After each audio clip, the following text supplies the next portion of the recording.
आज चाहिँ हामी आएका छौँ निसेलुङ फन पार्कमा होइन। त्यसै गरी अब यहाँ इन्ट्री हुनुभन्दा सबैभन्दा पहिला चाहिँ हामी यहाँ टिकट लिन जान्छौँ। दुईवटा टिकट दिनु होला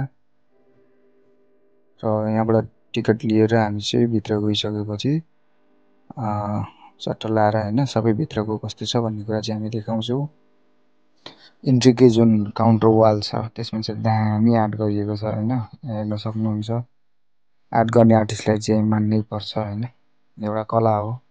र यो चाहिँ फर्स्ट होइन इन्ट्री गेटमै रहेको चाहिँ भ्यू टावर होइन, यहाँ माथिबाट चाहिँ वरिपरिको चाहिँ सिनहरू मजाले हेर्न सकिन्छ। के हो यो डाइनोसर, तर कस्तो आर्ट गरेको भन्दा नि स्टिकर टालेको जस्तो चाहिँ देखिँदो रहेछ डाइनोसरको चाहिँ होइन।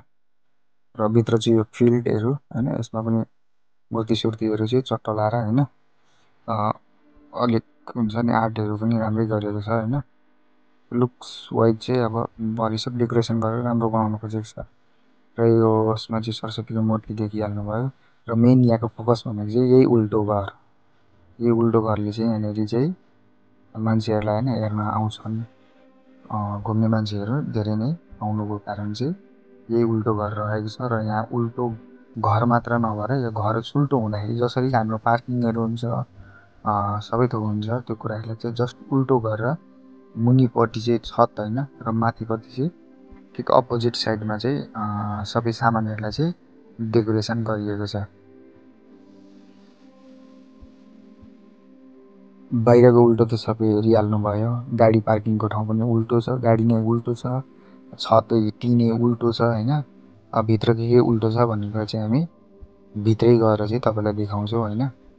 बुझ्नु होला, जो आउनु भएको छ उहाँले त हेरिसक्नु भएकै हो। र जो आउनु भएको छैन, आउनु टाइम मिलिरहेको छैन होइन, टाढा हुनुहुन्छ, उहाँहरूलाई चाहिँ अब यो एउटा होइन सानो क्लिपबाटै होइन यस्तो छ भन्ने खालको सन्देश मात्र हो। र यहाँ चाहिँ हेर्न सक्नुहुन्छ यो चाहिँ किचनको जुन किचन साइड भनौँ न, किचन साइडको जुन तल हुनुपर्ने डेकोरेसनहरू सबै माथि नै लगाएर उल्टै तरिकाले चाहिँ बनाइएको छ। यदि घर मात्र बनावट मात्र उल्टो नभइकन घरमा राखिने हरेक सामानलाई जस्ट उल्टै बनाएर देखाइएको छ होइन। हेर्न सक्नुहुन्छ सबै कुरा यो अगाडिको होइन इन्ट्री गेट भइहाल्यो। यो टोइलेट बाथरुम, अचम्मको कुरो त यहाँ टोइलेट बाथरुम चाहिँ गर्नु कसरी क्या, यो सोपिसको लागि मात्रै भइहाल्यो। अब यहाँ सबै कुरा युज हुन्छ, घरकै जस्तो सबै कुरा चलाइन्छ भन्ने त होइन, एउटा देखाउनको लागि मात्रै, एउटा सो पिसको लागि, मतलब उल्टो घर हुँदा चाहिँ कस्तो खालको होइन फिल हुन्छ भन्ने कुरा मात्रै देखाउन खोजिएको हो।